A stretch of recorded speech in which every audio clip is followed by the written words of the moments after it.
Bueno, gracias compañeros de Comuna y a todas las que estamos en esta tarde de sábado tratando de pensar algo en relación a la política que nos desvela.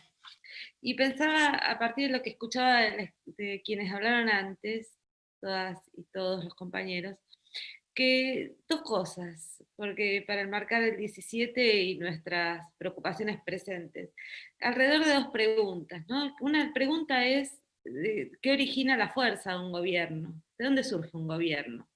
Y la otra es, ¿cómo se defiende un gobierno? Y las dos cuestiones están absolutamente relacionadas, ¿no? La pregunta por el origen y la pregunta por la defensa.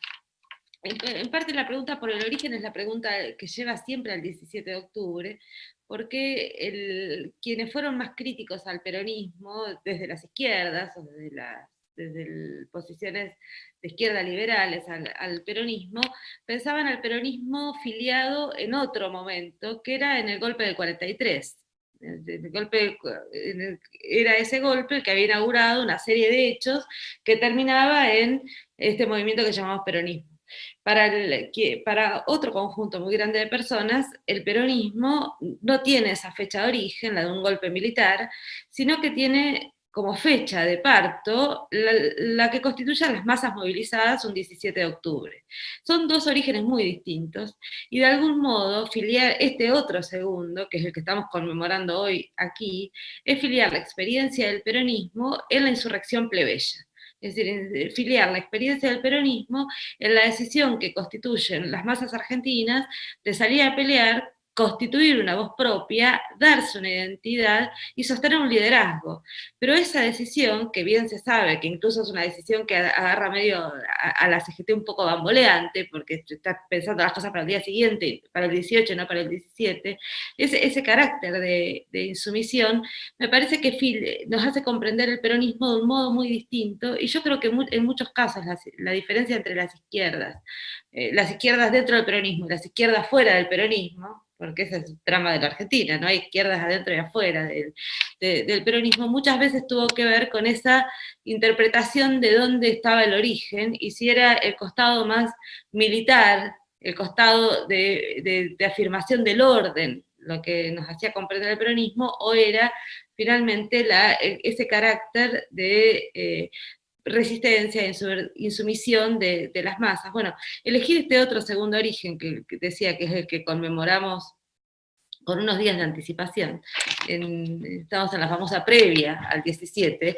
digamos, esto que estamos conmemorando al mismo tiempo implica declarar una cierta fidelidad. A mí me parece que algo que hizo Milagro, digo, y creo que para todos los que estamos en este chat, en esta conversación hoy, la presencia de Milagro nos estremece, y nos conmueve y nos hace pensar en muchas cosas, pero Milagro, además de que esa presencia ya conmueve, solo estar y esa voz conmueve, dijo algo excepcional.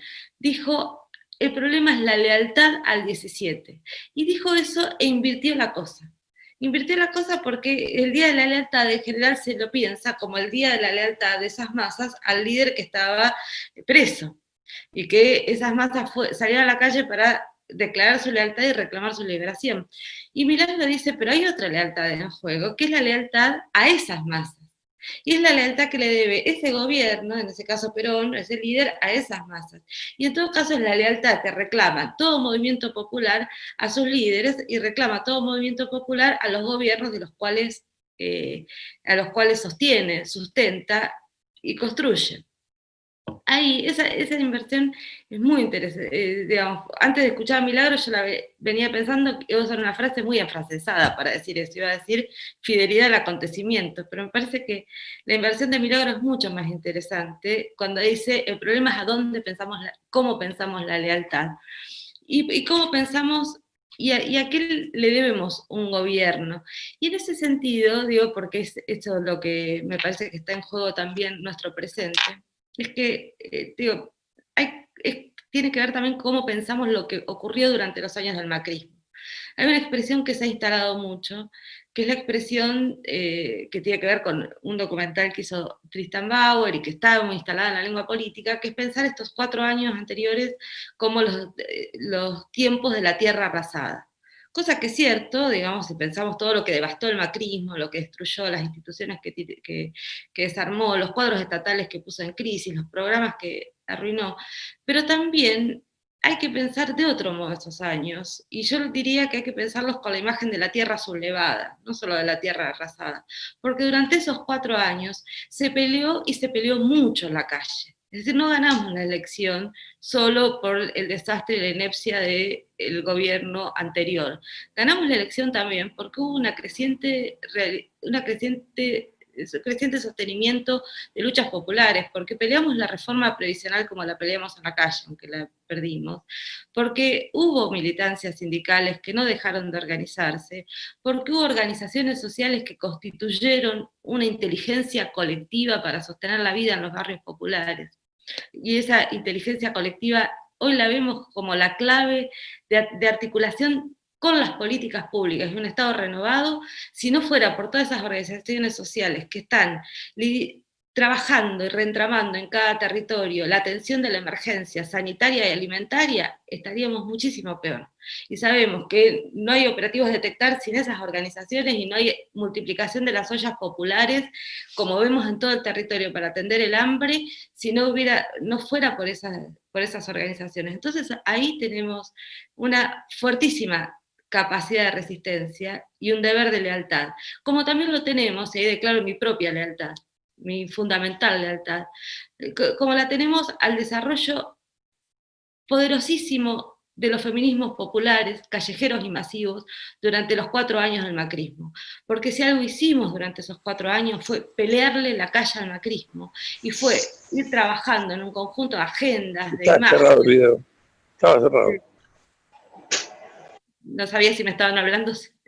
De un conjunto de valores, de imágenes y de tensiones que eran profundamente y son profundamente antineoliberales. Digo, declaro mi lealtad a ese acontecimiento, que es el acontecimiento de insumisión de los feminismos populares en Argentina. Por eso, digo, todo eso, y si hago ese breve rastreo, es para decir, si solo pensamos en que nos arrasaron, pensamos en el poder que obviamente que es un poder ominoso, que es el poder que ya Estela, Raúl trabajaron muy bien, que es ese poder tan tremendo, que es un poder golpista, y que es un poder dirigido a destruir las condiciones mismas de la democracia en Argentina. Y de eso estoy segura, que en ese sentido hay amenazas muy poderosas. El tema es que si solo narramos ese poder, no narramos algo que Ricardo estaba diciendo recién, que es, no narramos nuestra fuerza de libertad, y no narramos nuestra capacidad, nuestra propia memoria.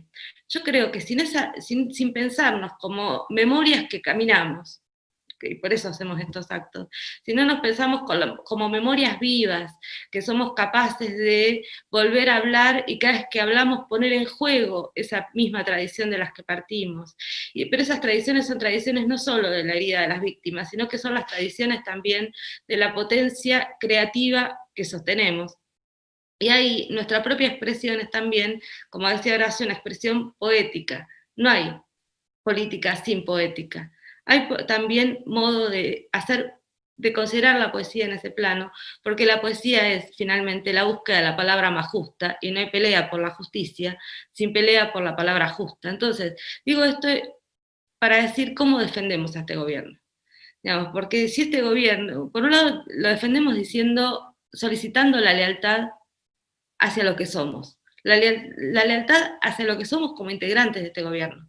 La lealtad a lo que somos frente a un gobierno que es nuestro, y cuando digo nuestro es ese gobierno que defendemos, y defendemos también porque es defendernos a nosotros. No hay posibilidad de defender a las fuerzas populares argentinas sin defender la existencia de este gobierno democrático. Y de eso estoy absolutamente segura. Ahora, ¿cómo lo defendemos? Yo digo, lo defendemos poniendo otra voz en juego. Y poniendo otra voz en juego es poniendo una voz crítica, una voz discordante, una voz díscola, una voz que le diga a este gobierno, mirá, no estás solo. Y no estás solo, y la única racionalidad para actuar y hacer política no es la que dictan los poderes.